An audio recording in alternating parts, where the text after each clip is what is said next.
कि वो पहले ही बताएं कि कोई भी सोसाइटी एग्रिया से इंडस्ट्रिया बनती है। समझ गए? एग्रेरिया होगी मतलब पहले एग्रीकल्चर का होगा, प्रायोरिटी का, फिर क्या होगा, इंडस्ट्री का होगा। एग्रीकल्चर से इंडस्ट्री की तरफ जो है सो माइग्रेट करेगा कोई भी सोसाइटी, जैसे इंग्लैंड ही है। तो इंडस्ट्रियल रिवोल्यूशन हुआ, इंडस्ट्रियल रिवोल्यूशन हुआ मतलब तो साफ है। इसका मतलब पहले कहाँ जोर था, एग्रीकल्चर पे था, अभी इंडस्ट्री फिर आया। तो हर सोसाइटी का ऐसे ही होता है, इसलिए टैक्स कलेक्शन में भी देखेंगे इंग्लिश आए तब सारा टैक्स कलेक्शन कहाँ से हो रहा है, जंगल से, खेती से, रैयतवारी, जमींदारी, महलवारी, सारा प्रयोग कहाँ हो रहा है, एग्रीकल्चर के आसपास, क्योंकि अर्न करने का दूसरा तरीका बहुत नहीं है। सब एग्रीकल्चर के आसपास ज्यादा कमाई हो रही है। अब उसी में अच्छा राजा होगा तो कम टैक्स लगाएगा, पुराने मतलब, और जो ज्यादा प्रबल हुआ तो जो है सो ज्यादा टैक्स इम्पोज करेगा। अब अंग्रेजों से पहले मुगल के जाएंगे तो मुगल वाले भी क्या कर रहे थे, वही जमीन के नया जो है सो सिस्टम डेवलप कर रहे थे, बंदोबस्ती के नए नए टोडर वाले, नया नया लैंड, सारा चीज उसके आसपास घूम रहा है। इससे पहले जाएंगे तो बात ही खत्म है, जितना पीछे पीछे चले जाएंगे तो एग्रीकल्चर के आसपास। यही कारण हिस्ट्री में पढ़ते हैं तो वैदिक एरा पढ़ेंगे तो क्या होगा, कि लोगों के पास क्या है, जमीने की वैल्यू है और गाय की वैल्यू है। ठीक है, जो जिसके पास जितना गाय होगा वो कहीं रिच माना जाएगा। क्यों है, क्योंकि वो इकोनॉमी से जुड़ा हुआ है। गाय तो क्या है, एक तरह का इकोनॉमी है, वो स्टेटस सिंबल है, क्योंकि वो दूध उसका खा रहे हैं, उससे जो गोबर बन रहा है उससे पूरा जो है सो आपका खेती में काम आ रहा है, फर्टिलाइजर का काम कर रहा है। एक तरह का पूरा वेल क्या है, वो इकोनॉमी है। बहुत सारा मतलब उनका लाइवलीहुड डिपेंड करता है उसपे। उसी के आसपास है खेती बाड़ी करना, आसपास पेस्टोरल लाइफ भी कहते हैं। तो उससे पहले और चले जाएंगे, फिर जो है सो आपने हिस्ट्री अगर यहाँ से शुरू हुआ होगा तो पूरा जो है सो स्टोन एज, आइस एज सब पढ़े। तो जब भी आप आदमी रहना शुरू करेगा तब फिर खेती बाड़ी और जानवरों पे क्या हो जाएगा, डिपेंड हो जाएगा। क्योंकि जैसे ही घूम रहा है, लेकिन जैसे ही अस्थायी होगा तो कुछ खेती करने लगेगा तो खेती का इंपॉर्टेंस बढ़ा, फिर जानवरों का इंपॉर्टेंस बढ़ता गया। तो मॉडर्न टाइम में जो इंडस्ट्री डेवलप हुआ, तो इंडस्ट्री डेवलप हुआ तो इस इंडस्ट्री होगा तो लोगों को एक नया एवेन्यू क्रिएट हुआ, पॉपुलेशन भी धीरे धीरे बढ़ेगा। तो पॉपुलेशन धीरे धीरे बढ़ रहा है, इंडस्ट्री धीरे धीरे बढ़ रहा है, तो प्रॉस्पेरिटी धीरे धीरे आ रही है सोसाइटी में। वैसा ही हुआ। तो हमने ये देखा था कि हमारे सोशलिस्ट फॉर्म ऑफ गवर्नमेंट अगर था कंट्री में, तो हमारा इंडस्ट्रियल ग्रोथ जैसा होना चाहिए वैसा नहीं हुआ। तो नहीं हुआ, लेकिन पहले से हम जान रहे थे कि प्रॉमिस कर रहे थे कि हम जब आएंगे, कांग्रेस प्रॉमिस कर रही थी कि जब कंट्री आजाद होगा तो हम एग्रीकल्चर में रिफॉर्म करेंगे, जमींदारी को खत्म करेंगे, तो ये सब कर दिया। ठीक है, तब कंट्री आजाद हुआ तो कंट्री के लिए अब क्या होगा, इंडस्ट्रियल पॉलिसी भी बनानी होगी। इंडस्ट्रियल पॉलिसी बनेगा, तो इंडस्ट्रियल पॉलिसी बनेगा तो इंटरिम गवर्नमेंट जब बना 1947 में, तब आप उस समय देखेंगे कि सरकारें बनी गई, प्रधानमंत्री बने नेहरू, और फिर ऐसे होम डिपार्टमेंट सब सारे जो है सो 12 बने। तो उसमें पहले जो है सो बने इंडस्ट्री मिनिस्टर कौन, पहले से पता है आपको, बीजेपी जनसंघ के फाउंडर रहे हैं Shyama Prasad Mukherjee. Shyama Prasad Mukherjee industrial minister, first industry minister है। तब पहला इंडिया का इंडिपेंडेंस के बाद 47 के बाद जो है सब फर्स्ट इंडस्ट्रियल पॉलिसी आया, पहला फर्स्ट इंडस्ट्रियल पॉलिसी है 1948 का। कहाँ है, 1948 का इंडस्ट्रियल पॉलिसी 1948, समझ गए, 1948। तो ये पहला इंडस्ट्रियल पॉलिसी है। लेकिन अब ये ही देखेंगे यहाँ पढ़ने से, जो पुरानी जो समझाए कि सोशलिस्ट फॉर्म को जो गवर्नमेंट का फॉर्म है वो सोशलिस्ट क्यों है, यहाँ प्रूफ हो जाएगा। जब सारी इंडस्ट्रियल पॉलिसी 3-4 अभी पढ़ेंगे, गवर्नमेंट ने लक्ष्य रखा कि हर 10 साल में एक इंडस्ट्रियल पॉलिसी लाएगी, एक उद्योग नीति लाएगी। तो जैसे इंडस्ट्रियल पॉलिसी लाएगी तो सब में आपको प्रूफ होगा कि कैसे गवर्नमेंट कंट्रोल करने की कोशिश कर रही है। तो ये कैसे हुआ लिखेंगे, फर्स्ट लिखिए इंडस्ट्रियल पॉलिसी, ऊपर इंडस्ट्री, फिर industrial policy 1948।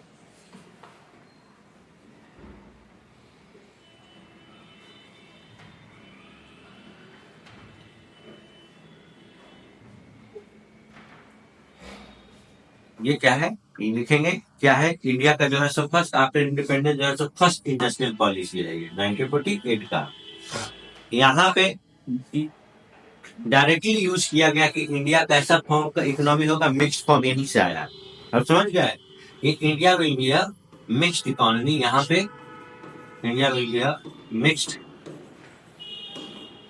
Form of economy, mixed form of economy. ये यहाँ पे डायरेक्टली लिखा गया, यहाँ पे डायरेक्टली क्या किया गया, लिखा गया मिक्स फॉर्म ऑफ इकोनॉमी, यहाँ पे लिखा गया। ठीक है, अब लिखिए। और एक तरह से इंडस्ट्रियल पॉलिसी ये पहला है, लेकिन ओवरऑल इकोनॉमिक पॉलिसी भी पहला है।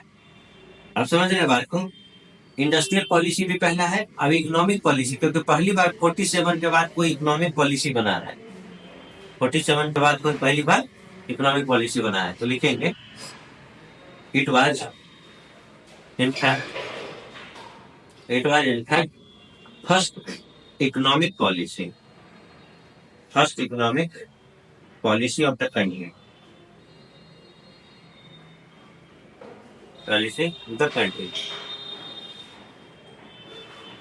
Here, next point.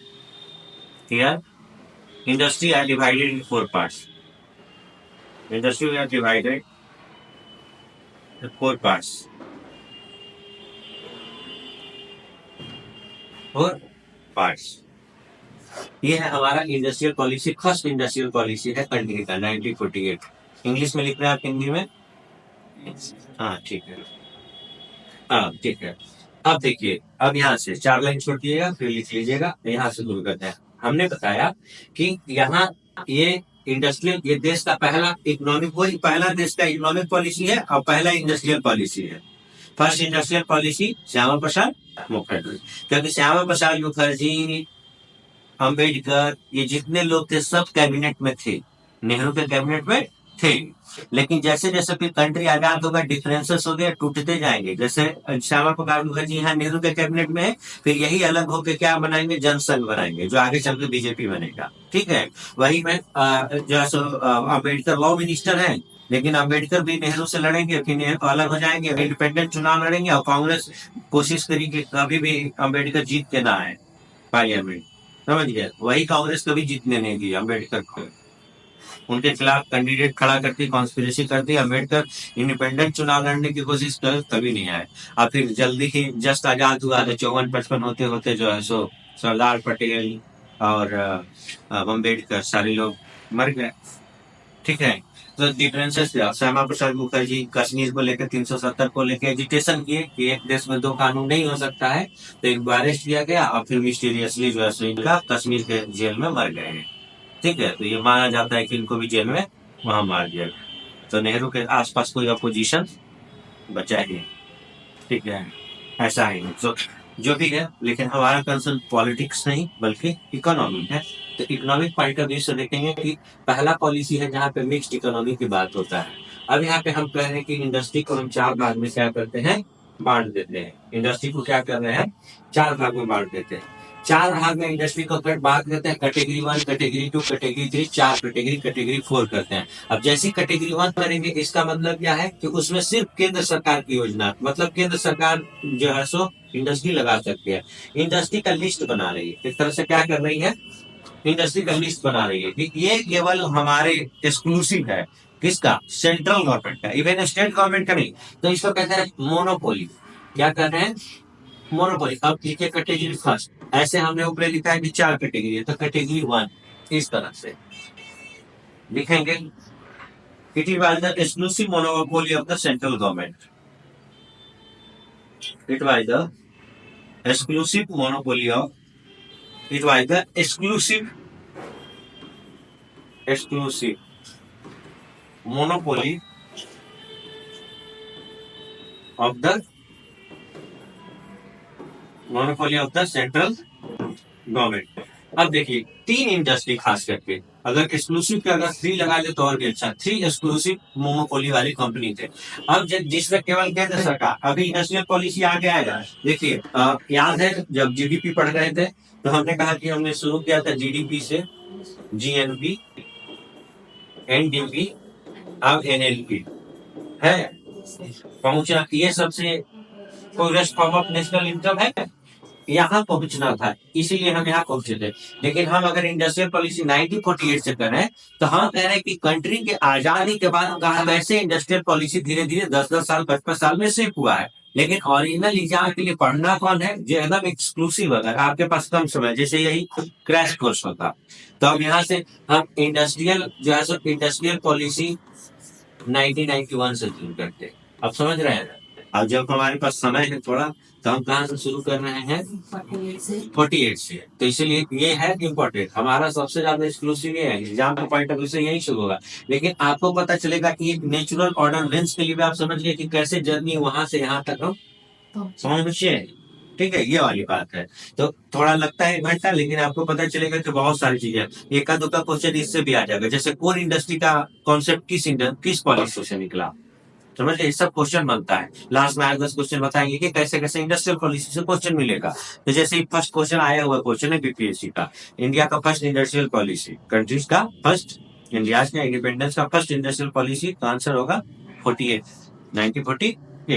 अब 3 एक्सक्लूसिव कैटेगरी में क्या है, अभी जब इंडस्ट्रियल पॉलिसी ये भी आया तब यही पे मोनोपोली मिला। जैसे रेलवे, रेलवे के राज्य सरकार भी नहीं कर सकती, सिर्फ रेलवे किसके अंतर्गत रहेगा, हाँ, सेंट्रल गवर्नमेंट का। ऐसे three exclusive monopoly industry of the central government. A railways, railways. 2 B में arms and ammunition, arms and ammunition, arms and गोला बारूद, आर्म्स एंड एम्युनिशन, हथियार और गोला बारूद जिसको कहते हैं। Ammunition. See control of atomic energy, आज भी किसी को नहीं दिया गया, ये भी सेंट्रल गवर्नमेंट का। एटॉमिक एनर्जी केवल एक बार में लिख लेंगे, ठीक है, इतना आपको पता चल जाएगा। हम ये कह रहे हैं ऐसे समझने के लिए, जैसे रेलवेज हो गया, आर्म्स हो गया, आर्मोनिशन, आर्म्स आर्मोनिशन जो भी आप लिख ले हैं, और सी में हमने क्या लिखा, एटॉमिक एनर्जी।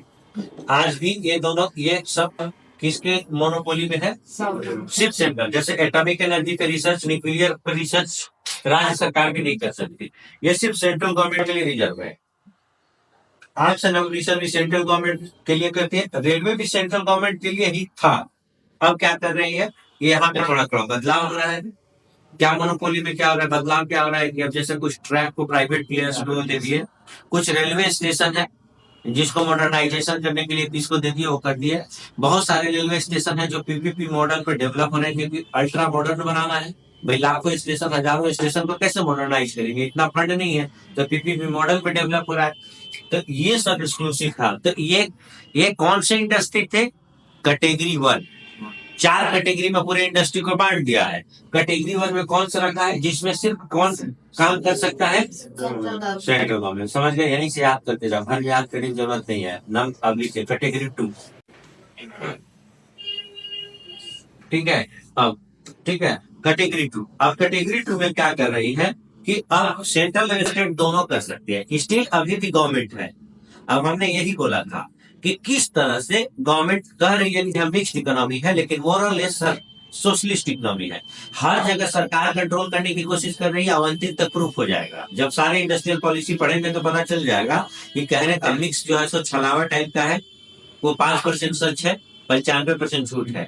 और प्रूफ हो जाएगा जब सारी इंडस्ट्रियल पॉलिसी पढ़ लेंगे कि हर जगह मैसेज यही रहेगा कि मोर और less government are trying to control everything. Last में मैसेज यही है। कैटेगरी 2 लिखेंगे, category 2।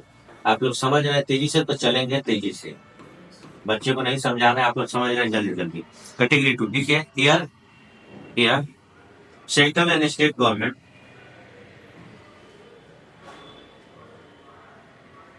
Central and state government can work in such 6 type of industry, 6 type of industry, 6 type of industry, ठीक है। लिखिए, और नीचे एग्जाम्पल के रूप में 6 टाइप लिखे, कोल, आयरन, स्टील, कोल, आयरन, स्टील, कोल, आयरन, स्टील, एयरक्राफ्ट, टेलीफोन, ये सब ऐसे 6 को है, लिख लेते हैं। Air telephone, aircraft, ship building,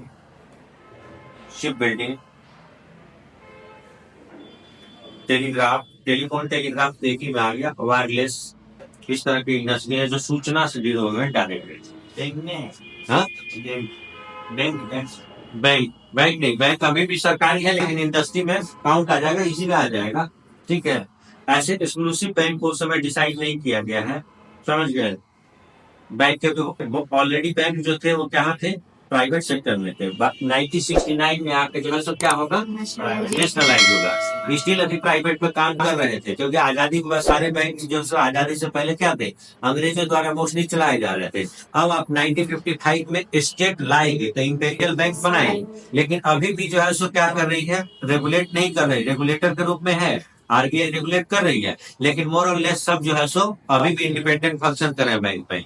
actually bank के साथ खेला यहाँ से शुरू होगा, जो इंदिरा गांधी करेगी फर्स्ट टाइम में 1969 में 14 बैंकों का कर देगी, और फिर 1980 में 6 बैंकों का कर देगी। टोटल बैंक कितने हो गए, 20 बैंकों को नेशनलाइज कर दी। अब पता चलेगा कि देश में सरकार प्राइवेट बैंक बचा ही नहीं, देश में प्राइवेट बैंक बचा नहीं। अब 1991 में फिर इंडस्ट्रियल रिफॉर्म होगा, फिर इंडस्ट्रियल रिफॉर्म होगा तो फिर बैंकों, फिर नरसिम्हन कमेटी गठित होगा, फिर नरसिम्हन कमेटी बोलेगा कि प्राइवेट को भी बैंक खोलना अलाउ करो। ठीक है, तब अलाउ किया जाएगा। पहले एका दो का बैंक चल रहा है बड़े स्तर पर, जैसे आईसीआईसी बैंक 1955 में, लेकिन आईसीआईसी आया था कैसे, वो क्रेडिट देने के लिए बना, एचडीएफसी हाउसिंग के लिए आया।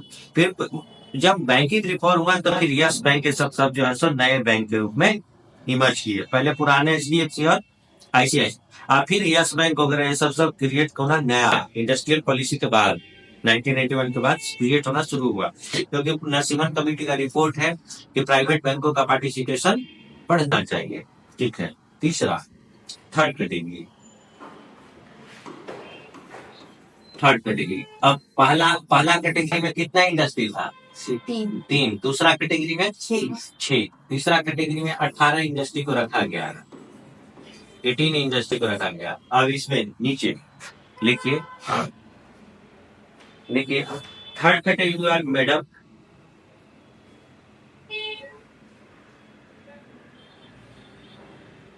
Third category of industry was made up of such basic importance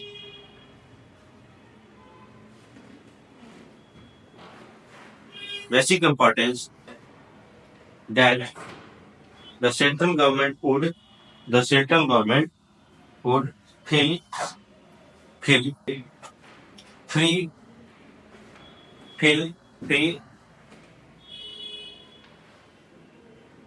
to plan and regulate them like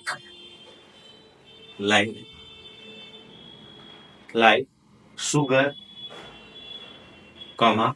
paper, cement etcetera. अब देखिए थर्ड कैटेगरी में छोड़ के रही है तो भी कर रही है कि क्या, फील फ्री करने के लिए फील कर रही है, लेकिन फिर भी क्या करेगी, अगर उसको लगेगा तो रेगुलेट करेगी, अगर उसको लगेगा तो रेगुलेट करेगी। स्टिल रेगुलेशन किसके हाथ में है, गवर्नमेंट के हाथ में। पहला कैटेगरी तो पूरा है, दूसरा कैटेगरी सरकार, राज्य सरकार, केंद्र सरकार का है गया। अब देखिए एक आध इसमें एक्सेप्शन है, जैसे आप देख रहे हैं कि अभी इंडस्ट्रियल पॉलिसी बन रही है, लेकिन स्टील प्लांट टाटा का 1907 में स्टेब्लिश हुआ है, जो जमशेदपुर का प्लांट है वो 1907 से शुरू हुआ है। तो वैसे एक्सेप्शनल है जो आजादी के 100 साल पहले से चलते आ रहे हैं, इंडस्ट्री घराना है, जैसे टाटा बिरला टाइप की बहुत सारी कंपनियां चल रही थी, लेकिन वो भी रेगुलेटेड थे। कैसे रेगुलेटेड थे कि कितना प्रोडक्शन कर सकते हो एक दिन में, वो भी सरकार रेगुलेट करती थी। कितना प्रोडक्शन कर सकते हैं, कितना बेच सकते हैं, कितना देश के बाहर आप ले जा सकते हैं, एक्सपोर्ट कर सकते हैं। तो इससे आप इससे बोलेंगे कि इससे क्या फर्क पड़ता है, इससे बहुत ज्यादा फर्क ये पड़ता है कि इंडस्ट्री अपने स्ट्रेंथ का कभी इस्तेमाल कर ही नहीं सकती है। अब आपको कह दिया जाए कि सिर्फ आप 2 ही घंटा पढ़ सकते हैं, अब आपकी कैपेसिटी 10 घंटा पढ़ने की, तो टैलेंट मिस हो गया। तो ये होता है रेगुलेशन, इसलिए नहीं होता गलत चीजों का रेगुलेशन, जो हम पहले दिन बताया जो आपको पहले 2 दिन में, कि सरकार का काम जो है सो रेफरी जैसा होना चाहिए, उसको फ्री तो फॉलो करने दीजिए, जो खेल का नियम है अगर फॉलो कर रहा है तो फिर उसको टैलेंट दिखाने का।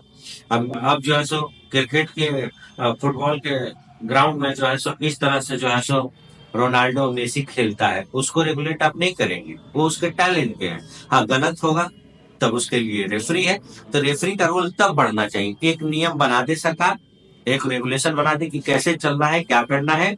और वो टैलेंट ये आना चाहिए, तो जो मेरिट है प्राइवेट सेक्टर का, जो कोर कॉम्पिटेंसी है वो बाहर आना चाहिए। अगर कोई क्रोनिक कैपिटलिज्म हो रहा है, कहीं पे करप्शन हो रहा है, कहीं पे कुछ मिसयूज हो रहा है, तो भी सरकार का काम है, रेगुलेटर का काम है उसको पनिश करना। जैसे आपने पता चलेगा कि लाखों लोगों का पैसा खा गया सहारा, तो सुगर तो जेल में गए, जेल में रहेंगे, उन पे केस हुआ, तब बाकी लोगों का पैसा लौटाया जा रहा है। सहकारिता मंत्रालय ने अनाउंस किया है, वेबसाइट पे जाएंगे, अपना नाम देंगे, अपना सब कुछ डिटेल देंगे, फिर धीरे धीरे करके जितने भी कंज्यूमर का पैसा है वो धीरे धीरे पैसा लौटाया जाएगा। तो एक इंडस्ट्री को फ्री छोड़ा गया, लेकिन इंडस्ट्री ने गलत किया तो सेबी ने उसको क्या कर लिया, पकड़ लिया, तो फिर उसको पनिश किया, पेनाल्टी लगाया, लोगों का पैसा भी वापस कर रही है जो पैसे लोगों को ठगे गए। समझ गए? तो गवर्नमेंट को ऐसा होना चाहिए, तो इसीलिए मार्केट फ्री की तरफ जाना चाहिए, लेकिन अच्छा रेगुलेशन होना चाहिए कि रेगुलेट को बहुत अच्छे से। तो फर्स्ट कैटेगरी उसके पास है ही, सेकंड कैटेगरी अभी अपने डोमेन में रखे हुए हैं, थर्ड कैटेगरी में भी रेगुलेट करने की बात करी रही कि बहुत अच्छे से हम रेगुलेट करेंगे। अब वो भी हम फील करेंगे तो, मतलब अच्छा करेंगे तो हमको लगेगा ऐसा, तो नहीं तो हमारे पास तो है ही। ठीक है। फोर्थ कैटेगरी, अब फोर्थ कैटेगरी में बचा कुचा इंडस्ट्री को छोड़ दे रही है, इसको चाहे तो कोई कर सकता है। फोर्थ कैटेगरी देखिए, comprising remainder of the industry, comprising remainder of the remainder of the industry, remainder of the remainder of the industry, remainder of the industry which was left which are left open to private enterprises, which was left for the private individual या private enterprises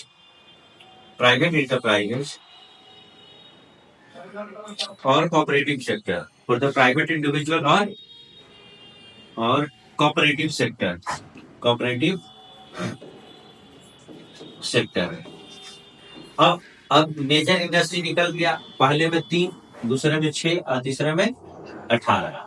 मूलभूत रूप से जो है से इतने industry निकल गए, और इसके अलावा अगर कोई बचा तो वो कहा जाएगा कोऑपरेटिव या प्राइवेट आके उस पर काम कर सकता है उसके लिए। लेकिन अभी भी आप गेम अभी भी शुरू नहीं हुआ है।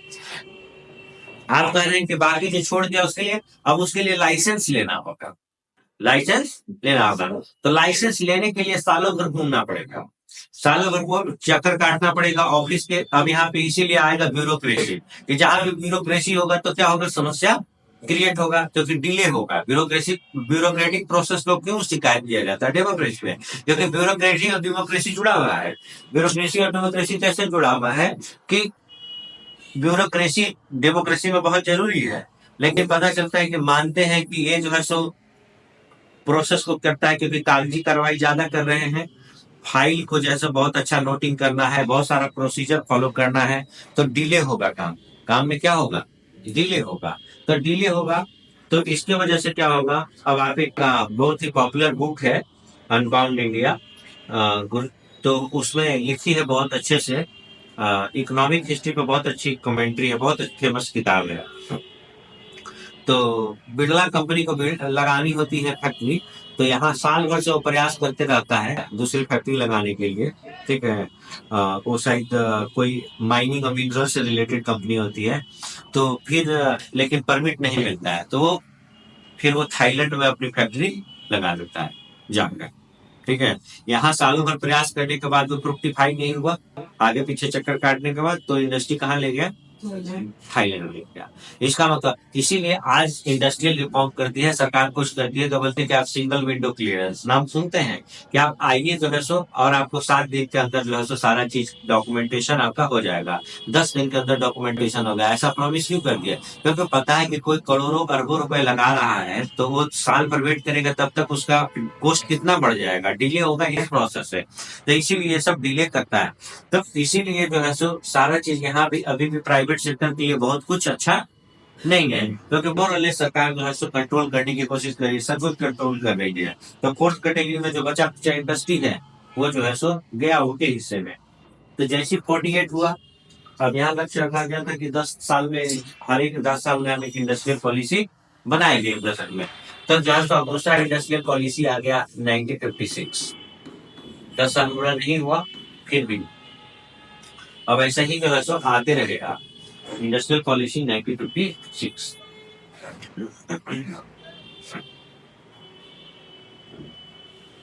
इसी को कहा जाता है ब्यूरोक्रेसी का कंट्रोल। आपको लगा कि अब चेंज करेंगे, कुछ थोड़ा नया करेंगे, ठीक है। तो नया करने में क्या किया, वहां पे कैटेगरी 1 कैटेगरी 2 ऐसे बांटा हुआ था इंडस्ट्री का। यहाँ उसी इंडस्ट्री को शेड्यूल 1 शेड्यूल, थोड़ा माइनर चेंज आगे पीछे हुआ। यहाँ नाम क्या दे दिया, schedule A schedule B schedule सी। देख रहे होशियारी, ब्यूरोक्रेसी यही काम करती है। ये संस्था को हटा देना चाहिए, वो कहे ये संस्था को हटा देना चाहिए, अब इसके जगह ये एक संस्था आ जाना चाहिए। जब ब्यूरो कोई भी कमेटी कमीशन यहाँ पे इंडिया में गठित किया जाएगा तो बोलेगा कि इसका नाम, जैसे मान लीजिए इसका नाम है इंफॉर्मेशन कमीशन, इंफॉर्मेशन कमीशन। तो अब उसको बोलेगा कि ये अच्छा काम नहीं कर रहा है, तो इसको क्या करना चाहिए, तो कहेगा कि इंफॉर्मेशन कमीशन को हटा दो, ठीक है। अब इसके जगह एक नया बॉडी लाओ, इसका नाम जो है सो फिर एक फैंसी नाम देगा। इसका नाम इंफॉर्मेशन कमीशन है तो इसका नाम दे देगा ब्यूरो कमीशन। अब लगेगा कुछ नया हो रहा है, नया कुछ नहीं हो रहा है, इसका नाम क्या हो गया, नाम चेंज हो गया। और देखने में ऐसा लग रहा है, अब मायने कुछ रोल बदल जाएंगे। इंफॉर्मेशन इसके पास 5 काम होगा तो इसके पास 6 काम कर देंगे। लेकिन मोर और लेस इसी को कहते हैं कॉस्मेटिक चेंज। कॉस्मेटिक चेंज का मतलब होता है जैसे औरतें सज रही हैं, मेकअप लगा रही हैं, तो वो कितना दिन तक चलेगा, ऊपर से चेंज करने से कितना दिन चलेगा। वही जितना मीम बनता है, जोक्स बनता है, रील बनता है, वैसा होगा कि हस्बैंड रात में सोया था, जैसा देख के सुबह उठा तो खुद ही डर गया उसको देख के, तो वैसा वाला रील हो गया। ये कॉस्मेटिक चेंज ऐसा ही काम करेगा कि कुछ कितना देर चलेगा, देखा अब फिर ये बदल गया, क्योंकि मोर और लेस उसका रोल कैसा है, वैसा ही है, उसका स्ट्रक्चर वैसा ही रखे हैं। इसका मतलब तो इसीलिए रेडिकल कहेंगे कि इसको खत्म ही कर दो, अच्छा है, इस बॉडी को क्या करो, रेडिकल चेंज यहाँ से शुरू होगा कि इसको खत्म कर दो।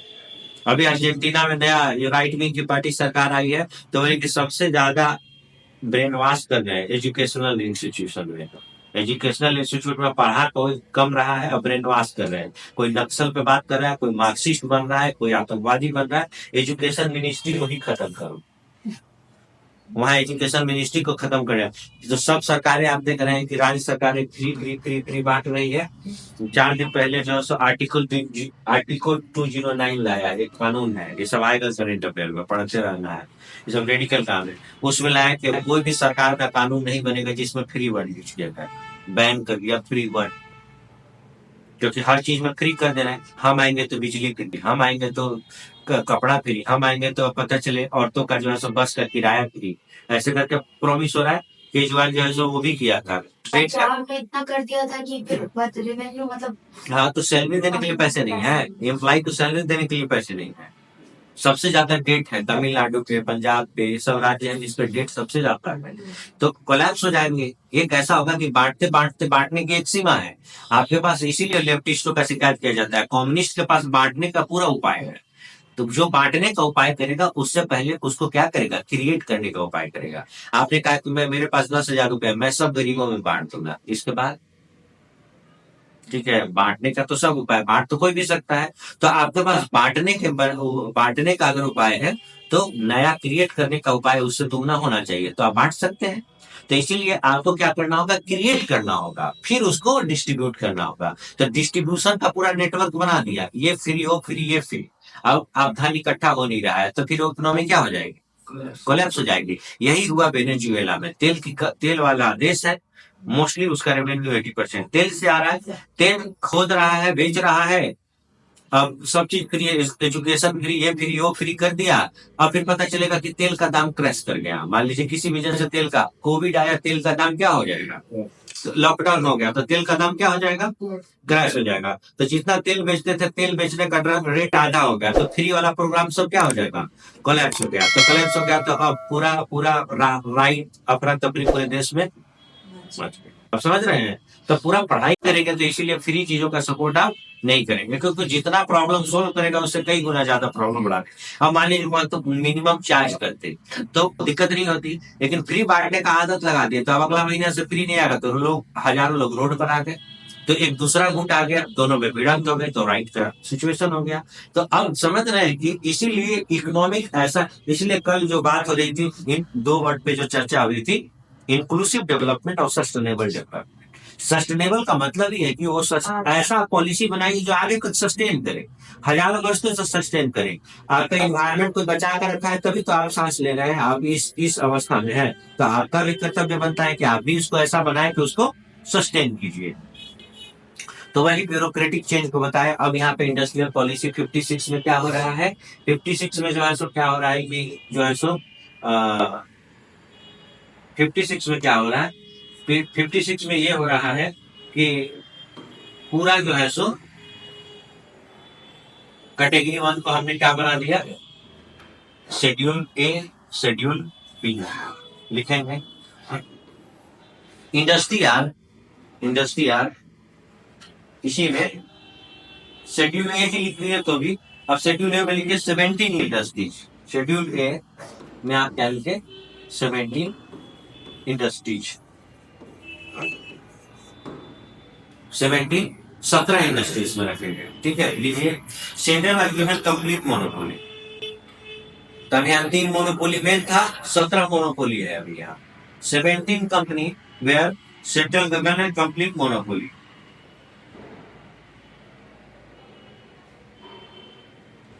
कंप्लीट मोनोपोली,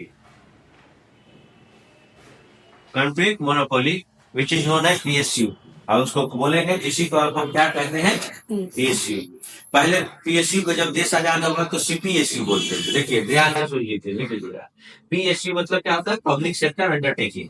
और सीपीएसयू मतलब ये क्या, ये सेंट्रल पब्लिक सेक्टर अंडरटेकिंग। तो ऐसे बोल देते हैं, पहले सेंट्रल पब्लिक सेक्टर अंडरटेकिंग, और फिर होता है स्टेट पब्लिक, जो स्टेट गवर्नमेंट के अंदर होता है, तो इसको पीएसयू बोल देता है, पीएसयू। अब देखिए कि यहाँ पे कितने इंडस्ट्री है जिनको मोनोपोली है, वो सिर्फ किसमें रहेगा, सेंट्रल गवर्नमेंट। एक एक पॉइंट ऐसे ही लिखते जाइए। क्या schedule B, schedule B 12 industries.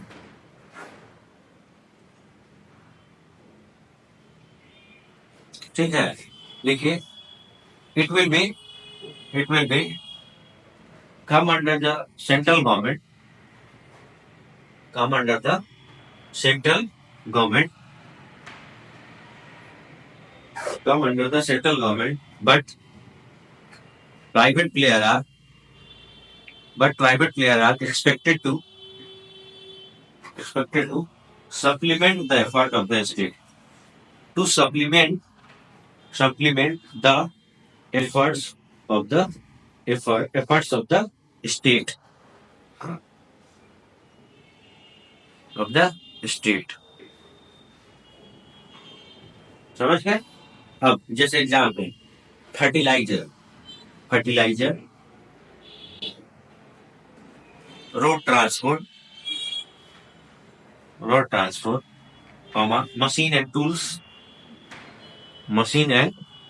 Tools.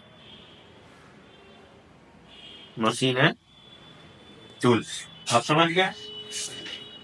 अब यहाँ पे क्या कर रहा है, ये भी इंडस्ट्री जो है 17 के बाद 12 इंडस्ट्री भी ऐसे कैसे हैं जो केंद्र सरकारी है, लेकिन expected to supplement the effort of the state. मतलब सप्लीमेंट्री काम कर सकता है, मतलब असिस्टेंस के रूप में काम कर सकता है। जैसे कुछ पार्ट ऊर्जा बना सकता है, कोई एक मतलब हिस्सा बना सकता है, पूरा इंडस्ट्री हो, फर्टिलाइजर इंडस्ट्री नहीं लगा सकता। सप्लीमेंट का मतलब है जैसे रॉ मटेरियल प्रोवाइडर हो गया, कोई एक इक्विपमेंट प्रोवाइडर हो गया गवर्नमेंट का, तो इसका मतलब है कि उसको काम क्या है, सप्लीमेंट का मतलब ये कि उसको पूरक के रूप में काम करेगा, असिस्टेंट के रूप में काम करेगा। स्टिल अभी भी ये इंडस्ट्री उनके रीच में नहीं है। Schedule C, schedule A, schedule B, schedule C, all industry left out of A and B schedule, all industry which is left out of A and B came under the category C, where private sector allowed, private sector allowed। अब category A और B monopolise हो गया, और सी जो बचा कुचा, वहां भी यही हुआ था, वहां भी यही हुआ था कि जो बचा कुचा था लास्ट में डाल दिए थे, तो ए बी में इंडस्ट्री को बढ़ा दिए, और सी में जो है सो क्या किए, जो ए और बी से बच गया उसको सी में डाल दिए, और सी को प्राइवेट में लिए अलाउ कर दिए। अब यहाँ से रियल गेम होता है, यहाँ से सबसे ड्राइकोनियन और ब्यूरोक्रेसी का पावर बढ़ता है। डी, जो आप पॉइंट लिखेंगे, लाइसेंसिंग ऑफ द इंडस्ट्री।